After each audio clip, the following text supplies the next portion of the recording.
Hey, how's it going? Thanks for stopping by. Today, I want to talk about the case of Kaylee Sawyer and Edwin Lara. This is a case that happened in Oregon back in 2016. It really is an unexpected type of situation. Most of the time you would think that it's the boyfriend or the husband, and yeah, not this time. So, let's get into it. But to judge what is necessary to be told, it is necessary to see and hear all that is to be seen and heard. Kaylee Sawyer was born March of 1993, and as the great granddaughter 4 times over of Joseph Forebear, she was a registered member of the Cheyenne River Sioux tribe of South Dakota. Kaylee was bright and she loved the outdoors, and when you look through the online pages, there's one where her family had got together to do this book giveaway where they would give books to children in the community. I don't know, it kind of looks like there hasn't been much activity since 2020 on it, so I don't know if that's like a pandemic after effect or effect of the pandemic, but um, in these different pages, you can find details of her, enjoying the outdoor sports and music, photography. She seemed like a really well-rounded person, and she was bright.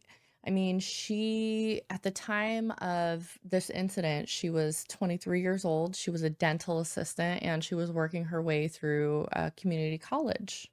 One thing that I thought was really special that I saw on the website for the kids' books was that Kaylee actually shared a birthday with Dr. Seuss, and she always thought that was really cool. She had been close to her grandmother growing up, and they would spend a lot of time reading together. So I imagine that's probably where she got her love of reading from. It usually happens like that from someone. When Kaylee went missing, she also had a boyfriend that she had lived with. They lived together close to the community college that she attended, and it seemed like a really sweet situation. A lot of the times the police, everybody kind of suspects the boyfriend or the husband or whatever close people there were to the person, especially if they are the person that last saw the person missing. It raises some eyebrows, but they were able to clear him pretty quickly, and it seems like they would have cleared Cameron anyway, regardless if events hadn't unfolded the way that they did. The night of July 23rd, going into the early morning of Sunday, July 24th of 2016, Kaylee had attended a bachelorette party, and she had gotten too drunk at this party to be able to drive herself, but she also, there were reports of her uh, dancing with other people. I didn't see very much out there on that, but it seems like this may have been the reason why when Cameron came to pick up Kaylee, he actually they got into a fight on the way home.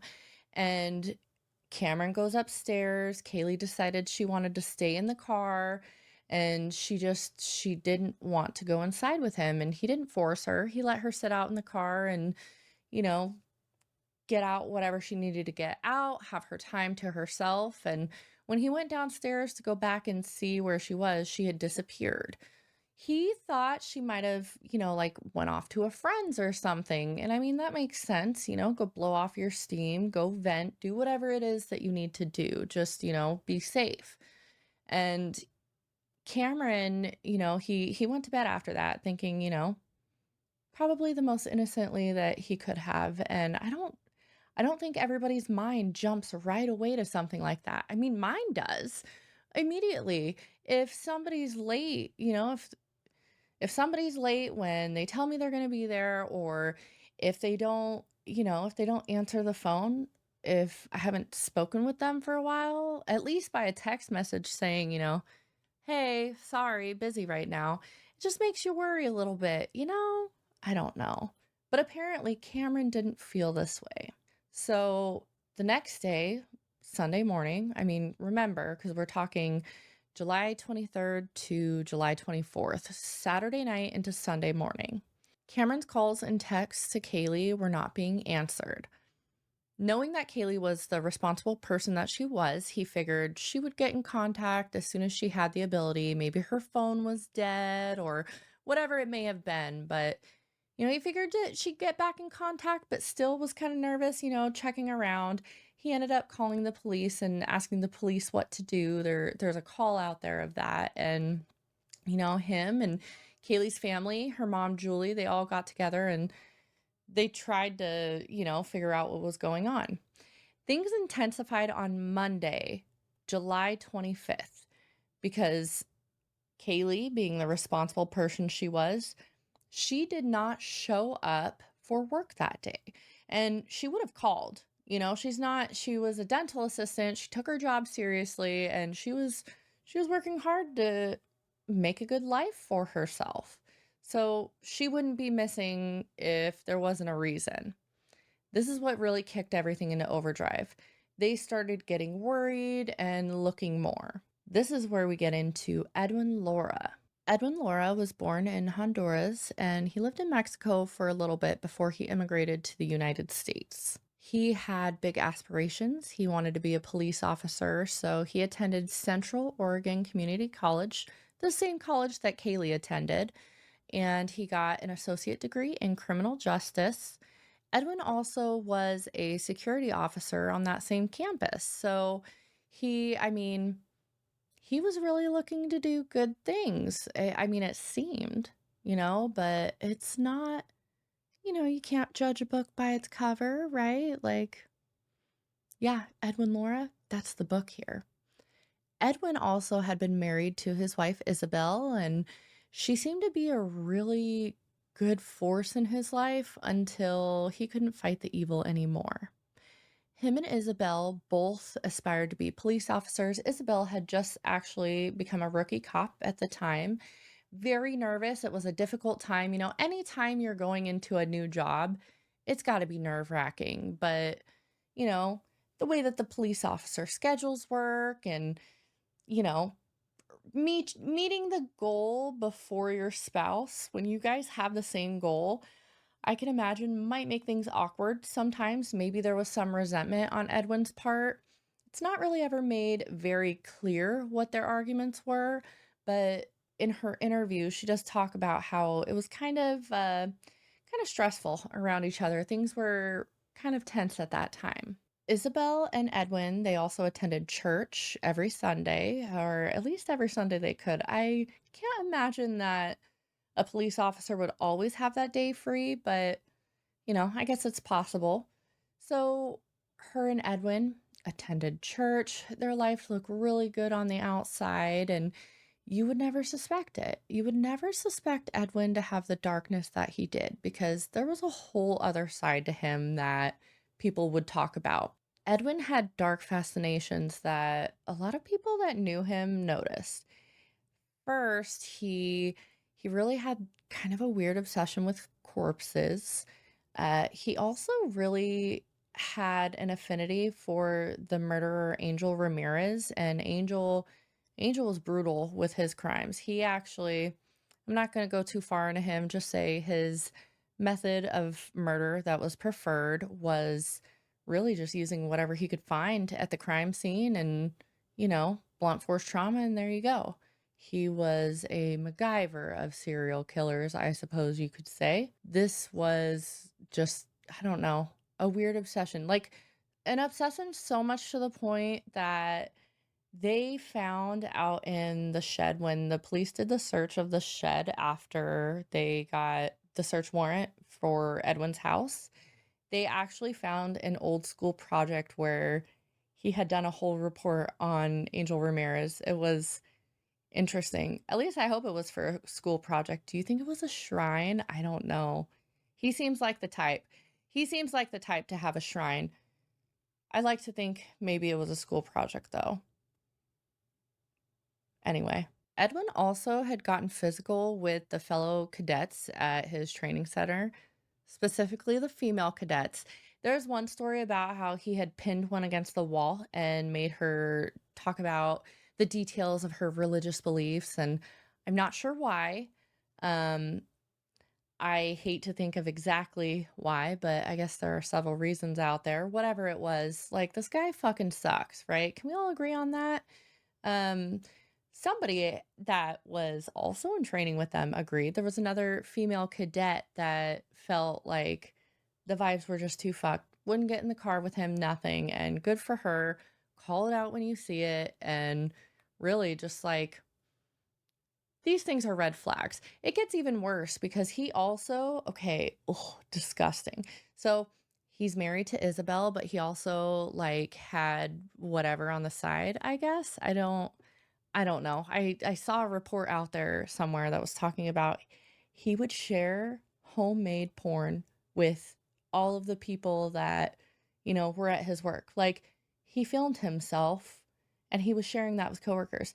When Edwin was a security officer at this college, their vehicles were just like police vehicles to where, close the back door, you can't open them from inside. And they had, the cages like the police officers do.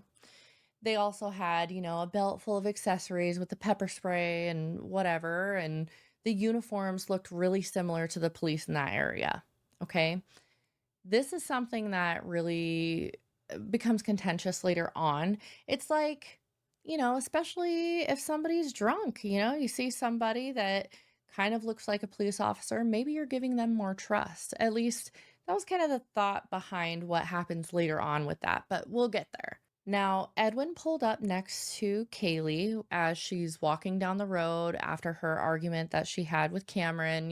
She's trying to burn off that steam, and Edwin drives by and he slows down. He explains he thought that she had been a prostitute, but you know, she wasn't. He gets her in the back of the car and then he starts propositioning her for sex. And she's not into it. She's trying to get away and he like freaks out and strangles her. 0 to fucking 100, man. What the fuck?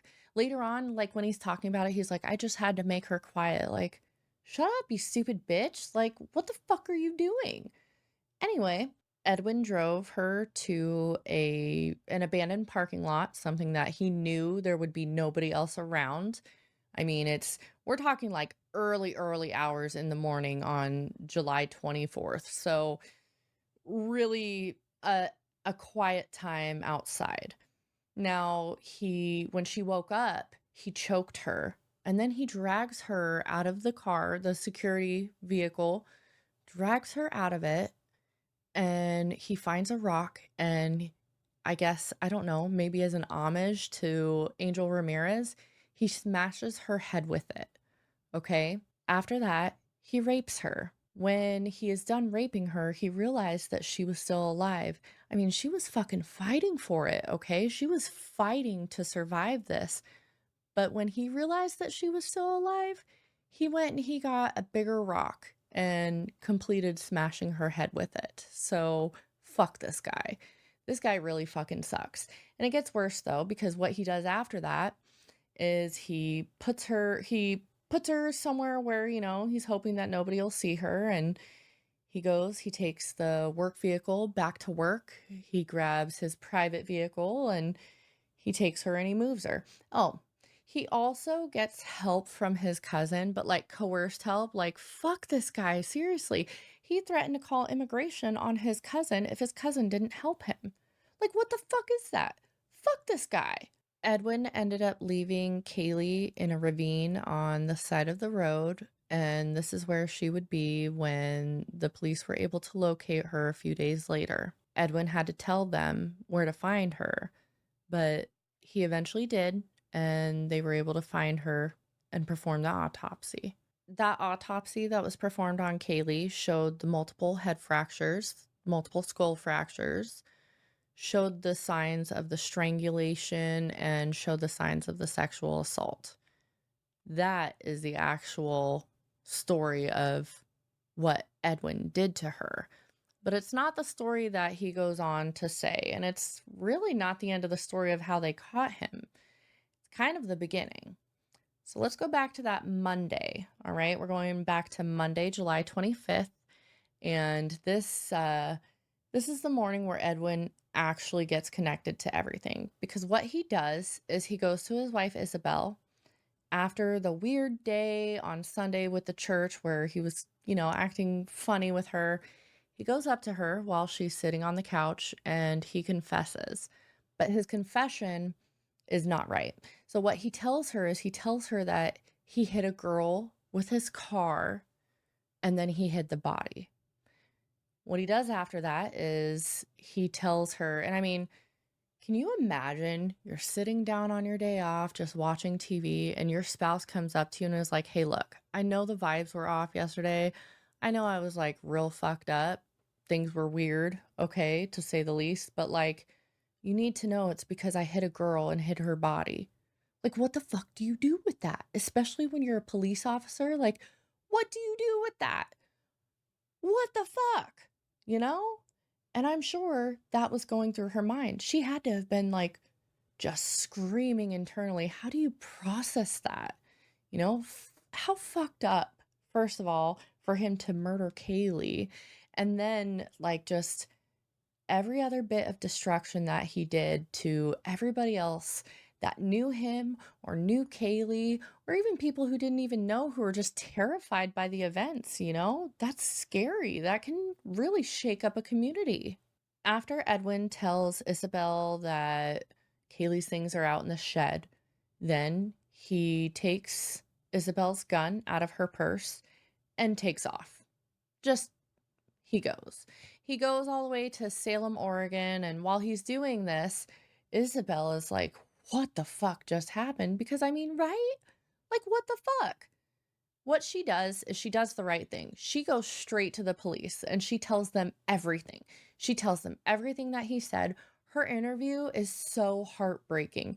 You can see she doesn't want to believe it. And she also, like at this time, she also thinks that he's suicidal. She thinks that he's going to go off and hurt himself. And I mean, he took her gun and then drove off. I mean, what else would you think? But it was worse than that. Positively, I can say that because what Edwin does next is he goes to Salem, Oregon. He drives around and he sees a girl that had just gotten off of her shift at T-Mobile. Now, she was sitting in the parking lot playing around on her phone, and he went up to her and he like carjacked her, but kept her and had her be like his hostage, something to kind of probably dangle for his life. And he heads off just like that. In her car, he has her drive for a while and then he starts driving. He ends up stopping at a hotel and she gets really lucky, okay? And she is very, very smart. Her alarm on her phone goes off. She's got a little alarm that goes off on her phone. And he has her in the hotel room and he's like chained her to the bed, handcuffs or whatever it was.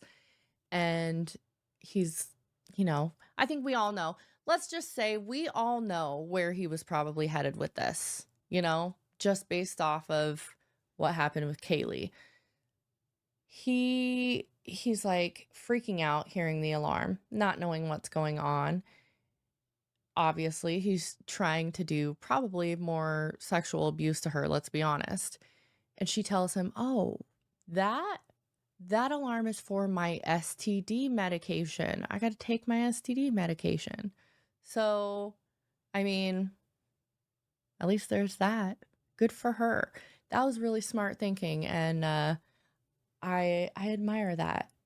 I really like her. She held it together. That poor woman went through some things, and it was fucked. Okay, we'll get more to that here shortly, but just taken hostage after work like that, nearly getting sexually assaulted by this fucking crazy lunatic. It gets worse though, because they get on the road and they start driving. He tries to carjack another person at a hotel, 73-year-old man, and the man like starts making noise and getting loud and like calling attention, not wanting to cooperate, and Edwin just shoots him in the stomach.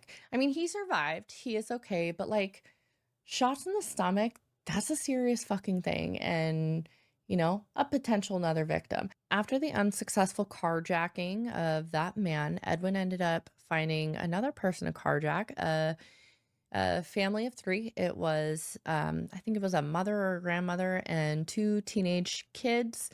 And okay, so when he carjacks them, he takes them too. All right. And he's like talking some wild shit the whole time. He's like, have you guys ever thought about killing anyone? Who the fuck talks to kids like that? Like, who the fuck talks like that? But then, like, who the fuck talks to kids like that? Edwin ended up sparing the family. He dropped them off and he continued on with Andrea. He kept her he kept her the whole time, okay? Up until the point that he's arrested, he has her right there with him. Now he's driving and he's driving to Redmond and he's going like 100, 120 miles an hour. They've got helicopters on him. Like he knows what's going on. He does a Facebook Live too, and he's like talking about how supposedly sorry he was about murdering Kaylee and I mean, still fucking referring to her as the girl. Come on, man. He pans over, he shows Andrea, and I don't know how that woman holds her shit together because she is sitting there. She is being as calm as possible. I mean, she is amazing. So, when Edwin Laura is getting ready to actually pull over, he's going 100, 120 miles an hour on the freeway. They have the helicopter on him. He calls 911 and he lets them know, like, hey, I want to pull over. He kind of it's weird because when he talks, it's kind of like you see him battling with himself. His evil nature is battling with the good person that he tried to be, you know? Um so he's talking to 911. He's saying, "Hey, I am the person that did all of this. The woman with me, do not do anything to her. She is perfectly innocent. Andrea didn't do anything. She was my hostage." Well, he gets out of the car. You can hear it on the 911 call. He gets out of the car and he starts backing up to them. The police arrest Andrea. They arrest her and they charge her for like being a party, being an accomplice or something. Fucked up. Like, it was very, very clear that she was a hostage. So, I mean, they dropped everything. They didn't actually put anything through court, but just like the whole fact that she is a victim and the first thing that happens to her, she gets handcuffed and arrested, just adds to the fucking trauma of something like that. So, fuck those guys. Like, good for them for getting Edwin, but come on. That fight that Edwin seems to have with himself, you can see it continuing on when he does his there's an interrogation tape of his. They weren't able to use it because he had asked for a lawyer when he had gotten there, but they didn't get him one. So technically, they violated his rights. So that got thrown out. Edwin ended up pleading guilty to aggravated murder and robbery, and he's serving 2 life sentences, as he should. They made it 2 life sentences so that if the law ever changes, there's no possibility of him getting out. And like the attorney goes on and tries to, talk about how Edwin is a religious man. This is not who he is, blah, blah, blah. I don't know. To me, I feel like it may be a little bit more of Edwin's just evil and he couldn't keep the mask on that long. There was some good that was able to come out of this. There was a new law passed in Oregon. It's called Kaylee's Law. And this law makes it to where college campuses, people who are not police officers, cannot have uniforms that resemble police officers.